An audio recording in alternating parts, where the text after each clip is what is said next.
What if a broken piece of bronze could tell you when the sky might go dark? Not with magic, not with a prophecy, with gears. More than 2,000 years ago, someone built a hand-operated machine that turned repeating astronomical cycles into moving indicators. Today, we call it the Antikythera Mechanism. What survives is incomplete. It is corroded. It is fragmented.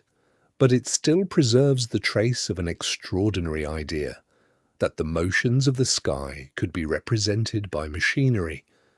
The official record of the National Archaeological Museum in Athens identifies the mechanism as coming from the Antikythera shipwreck.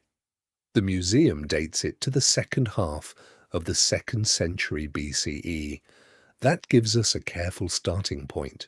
We know its archaeological context, we know its approximate historical period, we do not know the name of its maker, the exact workshop, or the exact day it was completed.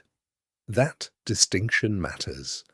This story is not about filling every gap with a dramatic answer. It is about following the evidence that remains.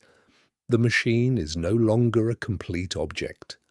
According to a 2021 study in Scientific Reports, it is now divided into 82 fragments.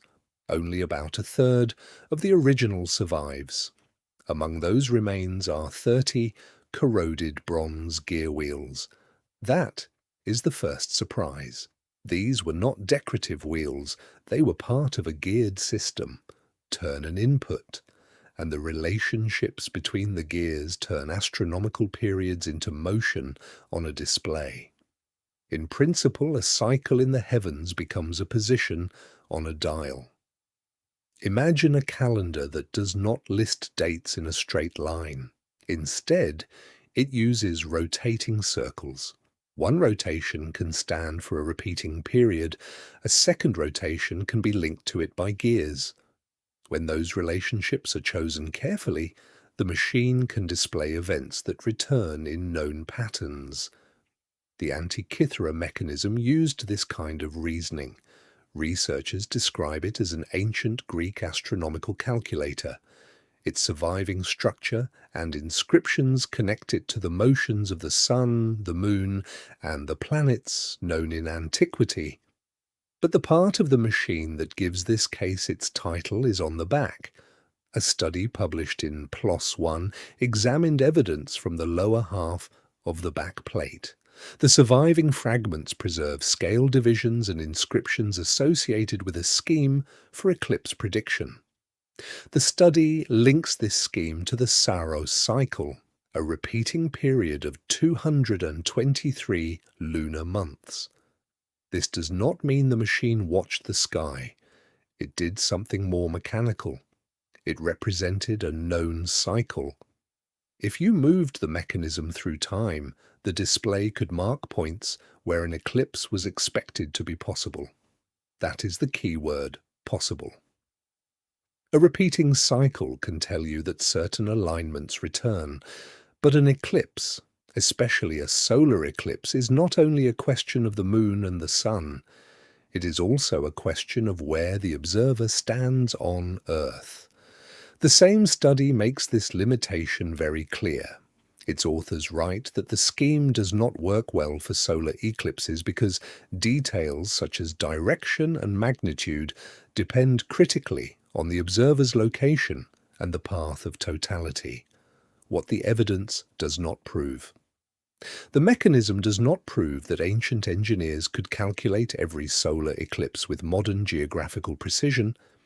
It does not prove that all reconstructions of its missing front are correct. And it does not prove that the machine was built using knowledge beyond the science of its time. What it does prove is already remarkable. Ancient engineers could encode astronomical cycles in bronze gears. They could make a compact mechanism that linked mathematical astronomy to physical motion, and they left behind enough evidence for modern researchers to recover part of that logic, even after most of the original object was lost. The front of the machine remains the hardest part of the puzzle. X-ray imaging revealed inscriptions describing the motions of the Sun, Moon, and 5 known planets. Yet the physical evidence for the front is heavily incomplete. That is why modern reconstructions are models. They are not time machines. A good model explains surviving clues. A better model explains more clues with fewer contradictions. But it remains a proposal where the bronze itself is missing. This is where the Antikythera mechanism becomes more interesting than the legend around it.